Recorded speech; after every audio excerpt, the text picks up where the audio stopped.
All right, we're in watch mode. Reality TV star Bethenny Frankel is back for an all-new season of The Real Housewives of New York. So much drama. It's been a few seasons since she's been on, and this time, things are a little different. Bethenny is going through a very public divorce, and she's got a new book offering advice about relationships. Yes, you heard me right. She's offering advice about relationships. I sat down with Bethenny Frankel and asked her why she wanted to write this book and why she signed up for another season of drama with the Housewives. Take a look.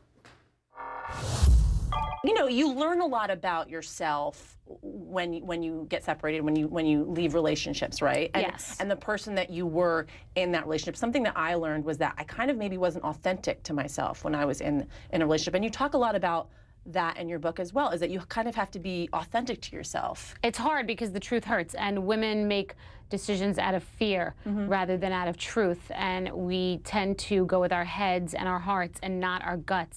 We kind of need to date like men. Yes, men can compartmentalize. They really can. We're not going to be able to emotionally date exactly like men because they have the ability to sleep with somebody and the next day sleep with somebody else and keep those in two separate compartments. I know some women that can do that too. I envy those women. I really do, because emotions get in the way. But yes, I think we should date like men. We tend to tell men everything. We always want to tell everybody about all our ex-boyfriends and all the gifts they gave us and all the great things we did and what our problems were in our relationships. And men keep it close to the vest. Women want to connect the dots with everybody that you know, that they slept with, that you know. Act like men. Men have guy code. They do not talk about anything. They act like they don't even remember. They don't talk about ex-girlfriends. They don't do anything to make you jealous, and you get jealous anyway. So take a page out of their book. So why did you decide to write the book? I write about what's pouring out of me, and I always think about the reader and what they can get from it and the takeaway, and then it's a toolbox.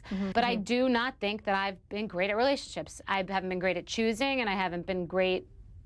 I just haven't made great decisions. And like I said, I've gone through some bad stuff, but if it means that I will never do it again, then I'm okay. God, are you really bringing, I mean, honestly? Okay, I just fell asleep. Wake me up when this is over. Go ahead. You have lived so much of your life on reality television. Why go back? I miss this vehicle because it's so liberating and free, and for me, honest, because everything's truthful that I do on the show. I don't care how I'm edited, because you know, this is just how I live, and I don't care if people don't like me, if they love me, as long as they know I'm being honest with them. It's confusing because in the future I wouldn't be with somebody who would want to be on reality television. So the chapter of my exposing my personal Wait, what do you mean by that? Relationship. That's interesting. So the person that you're looking to be with, you don't necessarily want them to want to be on reality TV? No, I would. If anybody that I met would come on my show, I would not date them. Oh. Oh yeah, no. How has Twitter and Instagram changed the game for the show? Because it really wasn't as big as it is now when Real Housewives first started. It wasn't as big. I was one of the first to be on Twitter of the Housewives. It wasn't as big, and it instigates things because people live out what happened on the show, trying to curry favor with their fans or followers, and the other person's watching them tweet. It's a real nasty, passive-aggressive way to argue. Right. Are there any relationships that you've mended on the Housewives that you felt like wasn't going to happen, and now you guys find yourselves having a relationship with this person again? I think I'm older, wiser, more resilient, and I'm more forgiving.